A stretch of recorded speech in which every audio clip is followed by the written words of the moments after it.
The Sun Devils can't replace Cam Skattebo, but what they might be able to do is recreate him in the aggregate.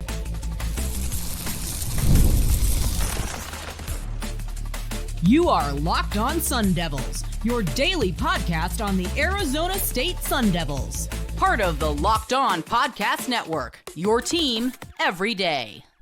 Welcome back to the Locked On Sun Devils podcast, part of the Locked On Podcast Network, your team every day. My name is Richie Bradshaw, and I will be your guide for everything Arizona State Sun Devils. Shout out to my everydayers who are here every day, and thanks to all of you for making us your first listen of the day.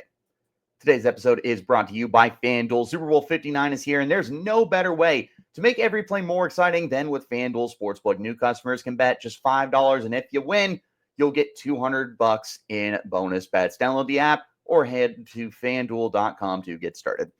Ladies and gentlemen, welcome back. And first of all, I hope you appreciated that reference at the top of the show. If you did not, don't worry, I will explain it to you because ASU is trying to replace Cam Skattebo. I'm here to tell you why it's going to be a collective effort. Before we talk about the guys who could fill the best roles, and then you know what? If that doesn't work at the end of the show, I'm going to let you know how ASU can overcome that kind of miss. But if you didn't get the reference, you are missing out on arguably the greatest sports movie of all time, Moneyball, with Brad Pitt. And that was basically a direct quote, except they were talking about a first baseman named Jambi. So ASU has to replace Cam Skattebo, a literal program legend. This guy was a first team All-American this year. He was first team All-Conference. He was second in the entire nation in rushing yards while missing a game. 13 games, 1,711 rushing yards, 2,316 scrimmage yards, 24 touchdowns. All three of those, by the way, are Arizona State Sun Devil program records. And they've had some pretty good running backs over the years.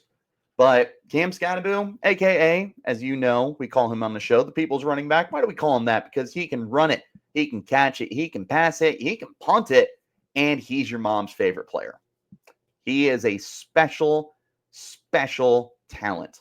2 years in Tempe, and yet he is arguably the greatest running back to ever come through this program, even ahead of guys who played 4 or 5 years with the Sun Devils. That's how great he was. So how on earth do you replace that? Well, like I said, you don't replace the man, you replace the numbers, you replace the production. So let me introduce you to the Moneyball Backfield.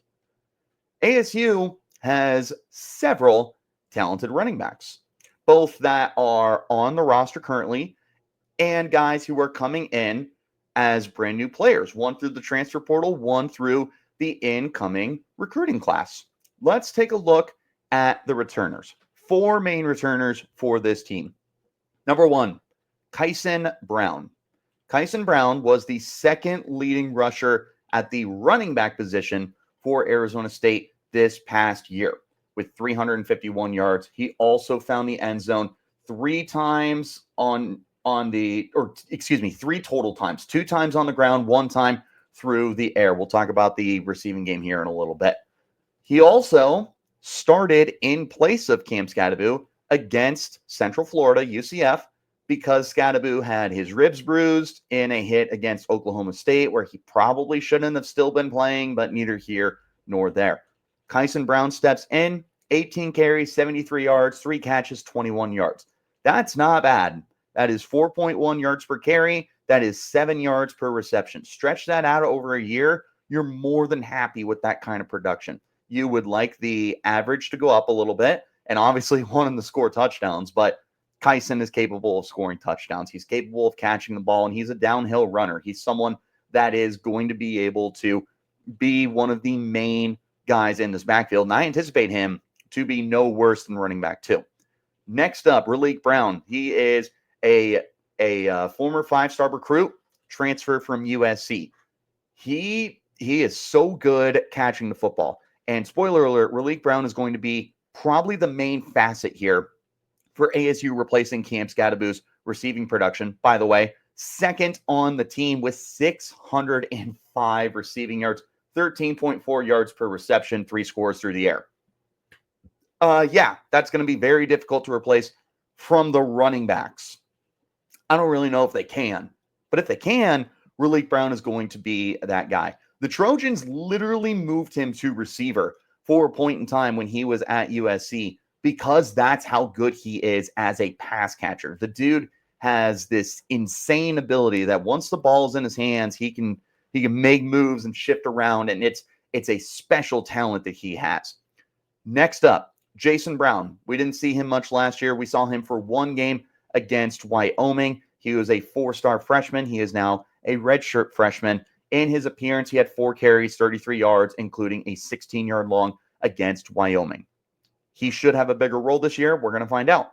And then Alton McCaskill, super interesting player here. The journeyman running back, started his career at Houston, transferred to Colorado, could not get on the field, comes to Arizona State, only appears in one game last year, but yet he decided to come back for his final year of eligibility when he could have gone somewhere else and probably have found a starting role with a G5 team, or who knows, maybe he could have gone to an FCS team and led the whole FCS, not conference, but all of FCS, in rushing yards. But he decides to come back. And the way that I look at Alton McCaskill is he is a player in theory, because there's a lot of talent here. We've seen it before, but it's been years since we have seen McCaskill at his best. In 2021, his freshman year at Houston, 961 rushing yards and 18 total touchdowns, 16 on the ground, 2 through the air. He is, in theory, a very, very good running back because we've seen it before, but he's had injuries and he just hasn't been able to get on the field. In theory, I have seen him compared to Rachaad White, and we're all very familiar with how good Rachaad White was. Those 4 by itself, I like them. I think that they would be able to combine for good production. They would not be able to combine for Cam Skattebo production. Well, that's why ASU decided to bring in one of the biggest names in the transfer portal at the running back position with Kanye Udoh, transferring in from Army, their second leading rusher on the team behind the quarterback, because it's Army, it's a military academy. Of course, their quarterback's going to lead the team. Nonetheless, Udoh found his way to get over 1,000 rushing yards. 1,117 to be exact, 10 touchdowns, 6.2 yards per carry. Yeah, he didn't even have 200 touches or 200 carries. Well, yeah, he didn't have 200 touches. That's something to remember with him, is as a runner and in a run-heavy offense, he was more than productive for this team. A lot of running backs touched the ball at those military academies, and a lot of running backs did touch the ball last year for Army. Nobody sniffed the potential that Udoh had. No one was expecting him to enter the transfer portal, but here we are, and he decides to come to Arizona State. He's going to work with Sean Aguano, who is one of the best running back coaches in the country that nobody outside of the Valley probably is aware of. Look at all the running backs that he's coached with over the last handful of years. Udoh is going to be another one of those key facets. And then they're bringing in Demarius Robinson, a.k.a. Man Robinson, true freshman, 3-star recruit, 5'10", 175. Now, similar to Jason Brown, and Jason Brown was more highly recruited, I don't know how much we're going to see him on the field this year. He may end up redshirting. I feel like that makes the most sense, especially because as of now, provided everyone's healthy, there are 5 running backs who are more than likely going to be ahead of him on this depth chart. But he is someone that has a lot of value to him. He scored a lot of touchdowns in high school, and he can catch the football. He's a good runner. There's some special teams ability. We're going to talk about all of that here in just a moment. But between these 6 guys, Kyson Brown, Raleek Brown, Jason Brown, Alton McCaskill, the 4 returners, Kanye Udoh, and Demarius Man Robinson, the incoming transfer and true freshman, respectively. There are more than enough guys here. 6 players that should be able to replace the overall production and the numbers that Cam Skattebo put up last year. Skattebo doing it by himself is insane.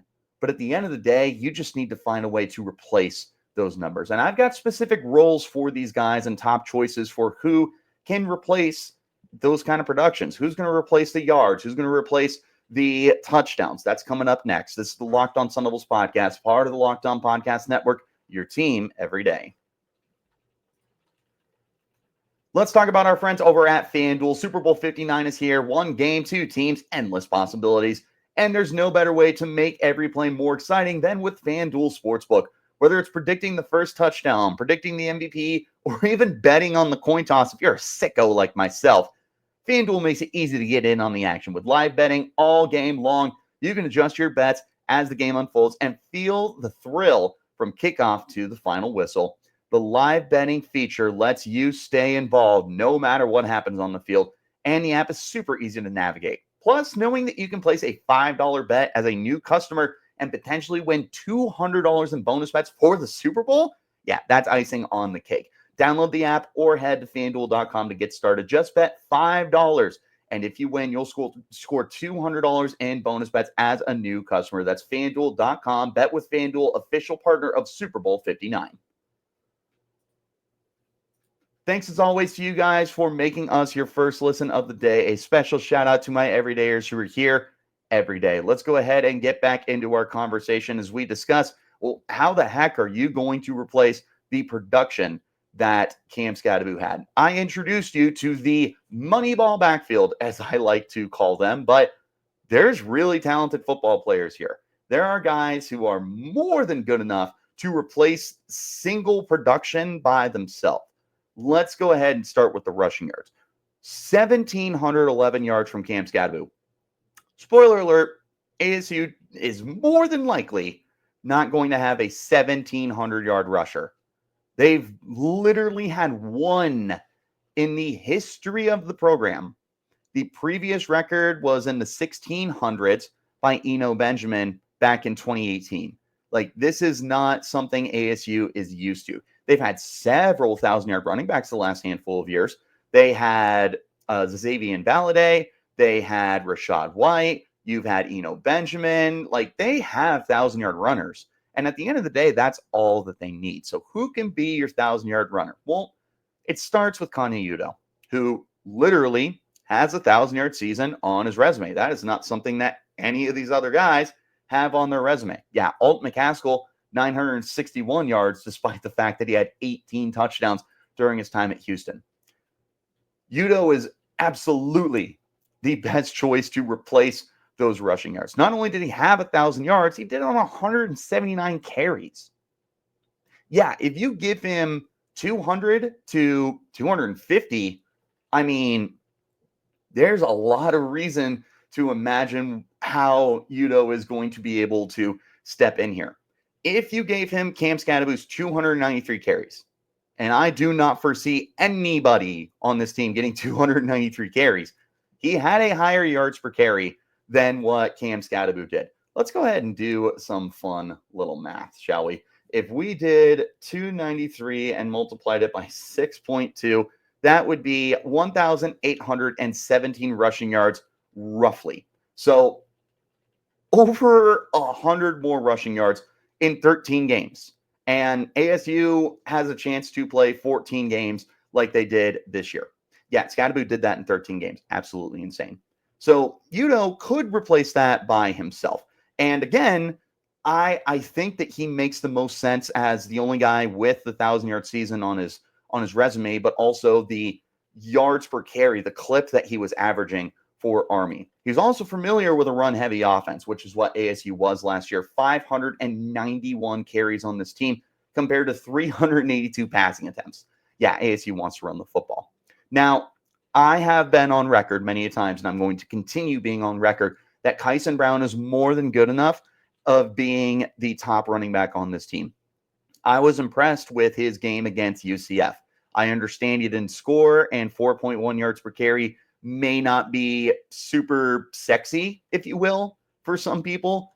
I was definitely a fan of what I saw, and I was impressed with him all year. I could foresee a scenario where Udoh and Kyson Brown are 1A and 1B in the backfield.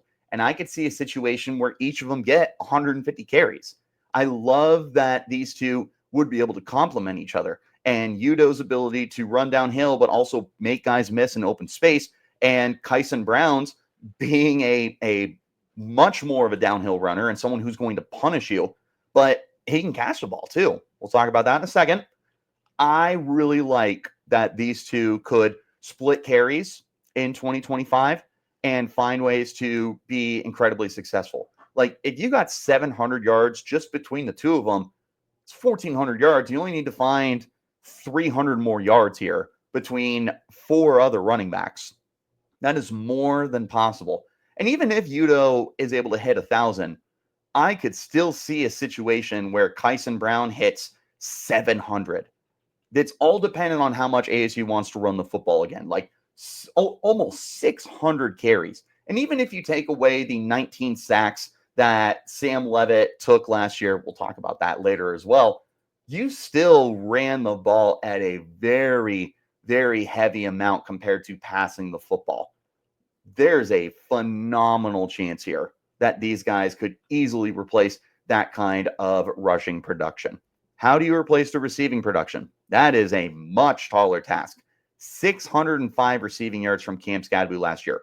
Second on the team. Again, that was 13 games. He was second on the team. He was well ahead of third place, who was Xavier Guillory with 339. Not exactly 2 times as much, but you're not that far off. 13.4 yards per reception, too. 45 receptions from Skattebo alone. That's a lot to replace. If you look at this roster, there's not a lot of proven receiving work that has been done here. Raleek Brown, who where we start the conversation in just a moment, is going to be your top choice to replace the receiving production, but he's been injured and not been on the field as much during his 3 years in college so far. You've also got Kyson Brown has shown the ability. He only had 13 catches last year. Alt McCaskill, again, he's a guy in theory, 21 receptions, 113 yards as a freshman at Houston. This is 2021. That's a long time ago. Kanye Udoh has 2 career receptions. 2 for 3 yards. There is not a lot of guys who are proven receivers on this team. However, if you give me a healthy Raleek Brown for the entirety of the year, 12 games, 13, 14, whatever, Raleek Brown is absolutely capable of replacing 605 receiving yards. Again, former 5-star kid. USC liked him so much as a receiver that they moved him to receiver. They did this in the Caleb Williams era, by the way. In not just the Caleb Williams era, but Caleb Williams' Heisman winning season. That's how much they love Raleek Brown. Keep in mind how deep that receiver room was.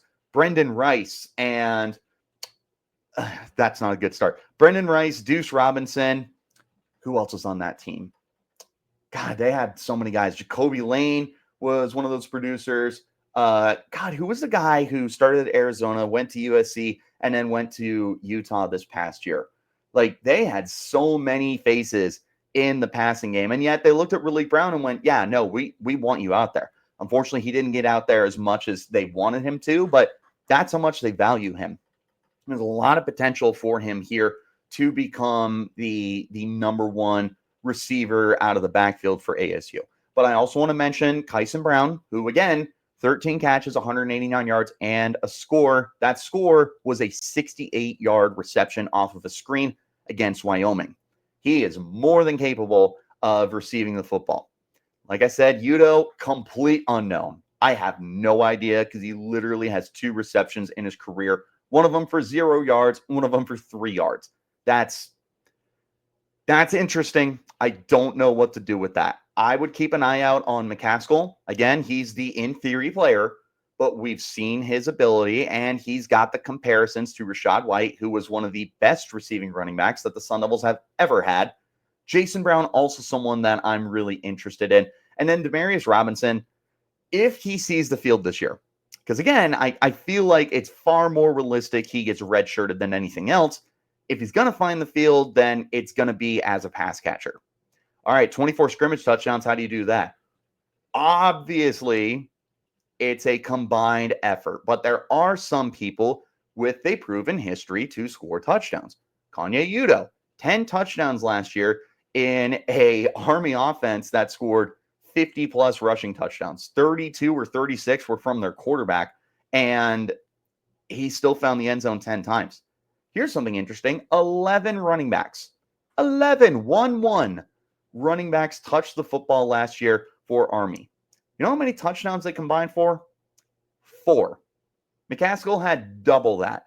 Now, granted, he had more carries, but you know what? That's a lot of opportunities for a lot of other guys. He proved he's the better among them. He scored the touchdowns. He's proven. McCaskill, again, it's all in theory, but 18 touchdowns as a freshman. He knows how to get there. We'll wait and see. And then I mentioned Raleek Brown. If for no other reason than if you're looking for the receiving production, Cam had 3 receiving touchdowns. Raleek could definitely have 3 receiving touchdowns.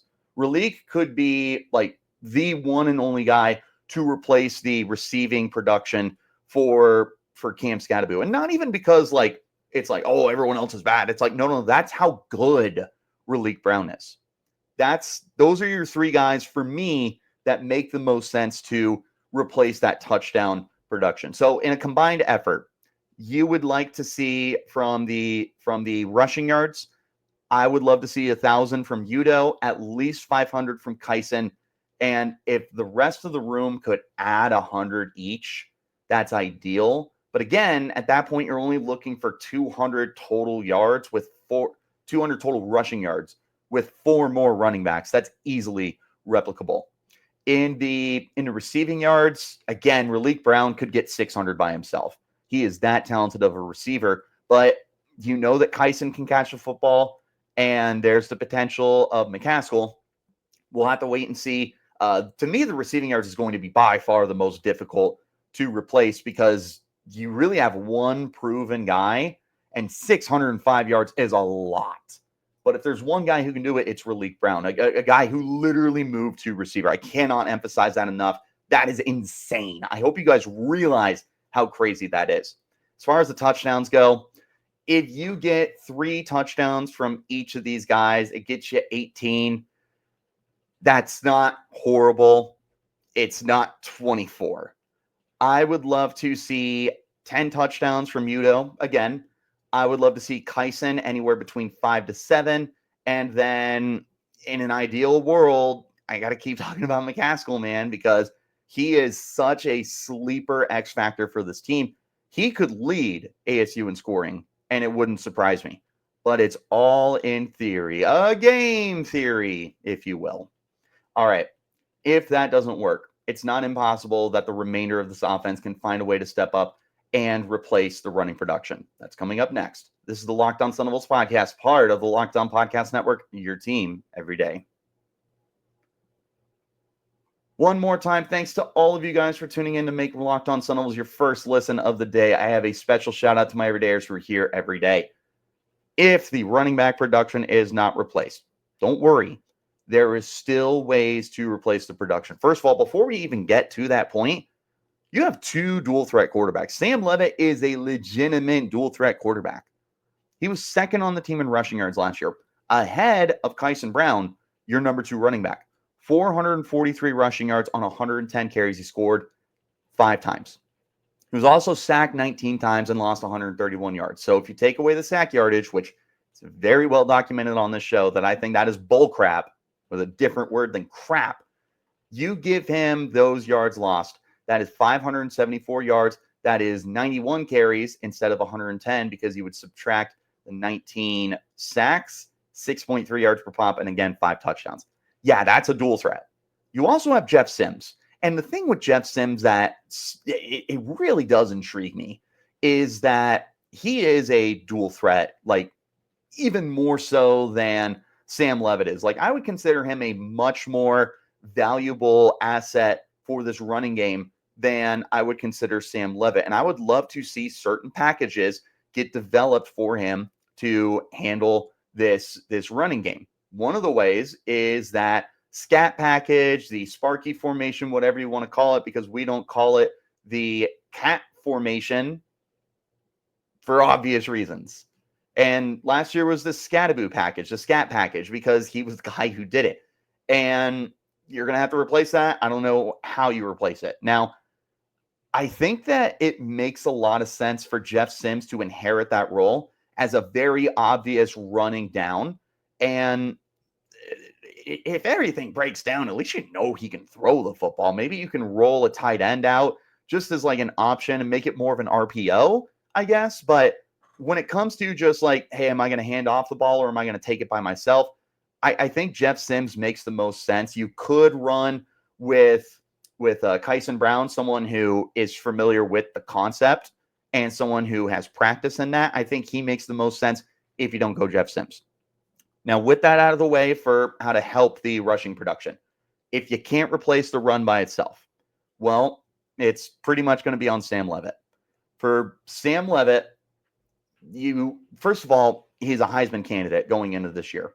I'm not the only one who thinks that. He literally has odds from Vegas, FanDuel, our favorite sponsor, and plenty of other places as well. He is expected to take a big step forward as a passer, and he was a good passer last year. 2,885 passing yards. He missed a game. That was almost a freshman record for Arizona State. 24 touchdown passes, a freshman record for Arizona State. He only threw 6 interceptions.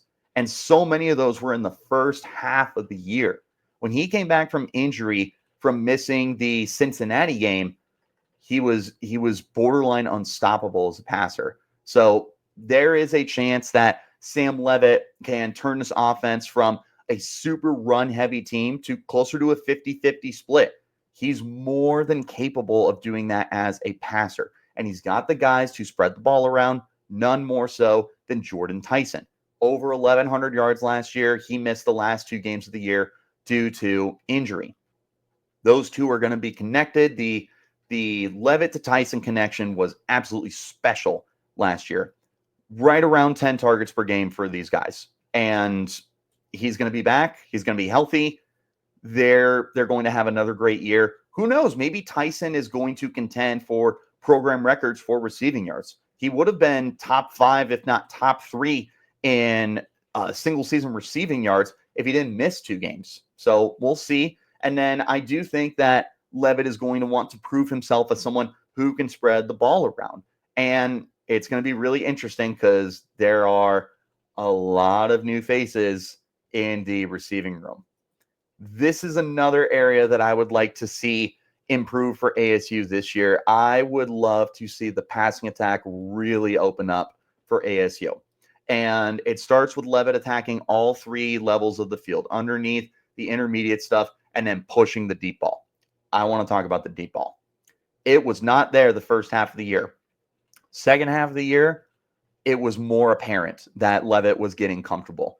It was something that you would take a handful of shots down the field, and you felt pretty good about when they dialed up that deep ball. I thought the scripting of it was done very well.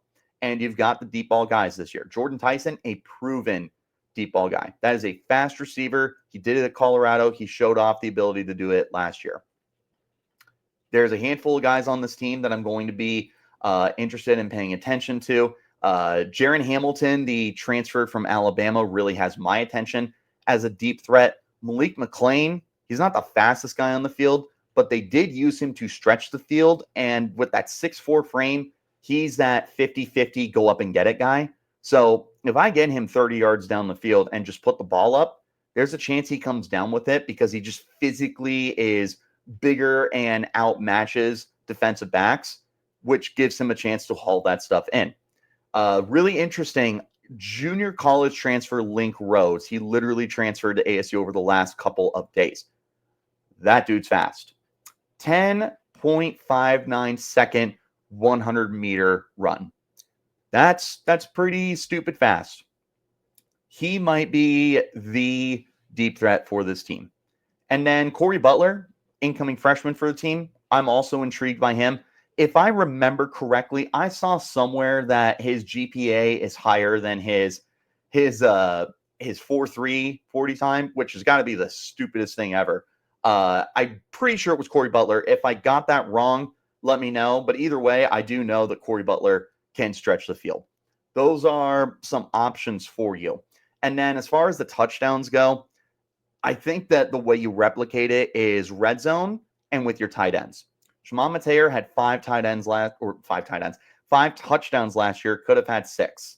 I would not be surprised if he, at a minimum, replicates that production. If Sam Leavitt takes a huge step forward as a passer and we see more passing emphasis when it comes to scoring touchdowns, then he's someone who could challenge for double digit.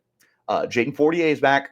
Fortier also intrigues me. Could he be the leading receiver at tight end? I think there's that possibility. But he missed last year as he was recovering from an ACL surgery. He's back. He's like a tight end and receiver move guy. There's a chance for him to do some damage. And then AJ Ia, an incoming 4-star freshman, is also someone that I think could end up finding a very, very, very, very big role for this team, especially at 6'5", 240. He's already built and ready to go. Bottom line here, a Moneyball backfield is more than capable of getting this job done. 6 different players and guys who can do all sorts of different things can get it done. And it's not just a Moneyball backfield of like Richie Bradshaw and a bunch of other like borderline no-name guys. No, you've got studs here. You've got next-level players. You've got Kanye Udoh. You've got Kyson Brown, Raleek Brown. And for the 100th time in this show, hopefully you weren't taking a shot as I was saying Alton McCaskill is an in-theory player. But if he gets back to himself, that is a very good football player. So you've got proven studs here. And then I'm not sleeping on Jason Brown, who was a 4-star, and I'm not sleeping on Man, who scored about 1 billion touchdowns in his time in high school. There are guys here.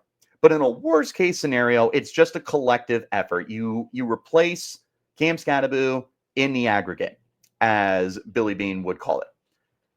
You're also hoping Sam Leavitt takes that step forward in his second year. And one last thing I want to leave off with. You have to trust offensive coordinator Marcus Arroyo and head coach Kenny Dillingham. You have to trust them that they can get the job done and that they can either manipulate the backfield to get similar production, or God forbid it doesn't work, they can turn their attention to the passing game and get something figured out.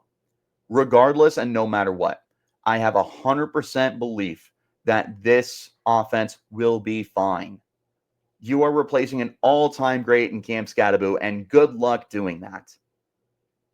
But if you do it on an individual basis and as a collective basis, you can do that. What I mean, because I know that kind of sounds redundant, is you take individual guys who can do things specifically well, and you put them together, and they combine for all of it. Because there is no replacing the people's running back. There is no replacing Cam Skattebo by himself. As an individual player, what he did was historic, not just to Arizona State, but it was one of the most historic seasons in college football. The way that he ran the football, the way that he caught the football, and then he had one of the greatest plays of the last handful of years in the college football playoff with his touchdown pass to Malik McClain. It was a historic year for Cam Skattebo. We'll be talking about years down the road. And we'll be talking about it at Arizona State forever. You don't replace that person. You replace the numbers. You replace the production. 6 guys in this backfield and 2 mobile quarterbacks. You can replace it. I promise you. But it's going to take a collective effort. It's not going to be easy. It's going to be anything but easy. But I do have the faith that the play calling from Coach Arroyo and Coach Dillingham, with the talent in the backfield, 6 different guys, and a passing game that should take a step forward. And for what it's worth, 4 of your 5 starting offensive linemen are back, and they were great run blockers a year ago. You can do it. I have the faith. What do you guys think? Who's the running back you're most excited for? Who do you think is going to be the most integral piece to replacing Cam Skattebo in the aggregate? Let me know in the comments. You can hit me up on Twitter at RichieBrads36 or the podcast at LO_Sun Devils, wherever you're getting your shows. Hit like, hit subscribe, and turn on those notifications so you get the update whenever we post new content. I appreciate each and every single one of you for tuning in every day, or at least making us your first listen of the day. It's why you guys are the best. I appreciate you guys as always. We still have tons of stuff to talk about, and I want to talk specifically about Sam Leavitt. we kind of let off or finished up the show, rather, with areas that Sam Leavitt can improve. I want to talk about a little more about that in detail. So that's coming up soon. I'll catch you guys next time. And until then, you keep it locked right here on Locked On Sun Devils.